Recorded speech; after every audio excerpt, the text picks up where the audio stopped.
বিশ্বনবী এক কালো মহিলাকে দেখে বললেন, কোন কালো নারী তো জান্নাতে যাবে না। মহিলা কান্না শুরু করে দিল, বলল, নবী এটা কোনো কথা হইল নাকি? জান্নাতে যাবো না কেন? কালা কি আমি হইছি নাকি? কালা আমারে বানাইছে কে?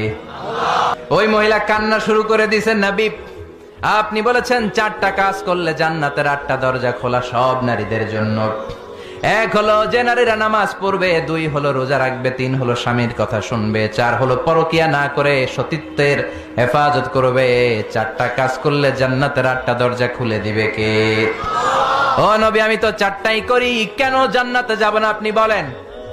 বেজায় কান্না কান্না করতে, আরে এত কেঁদো না, কেঁদো না, আমি তো মজা করছি। কি করছি?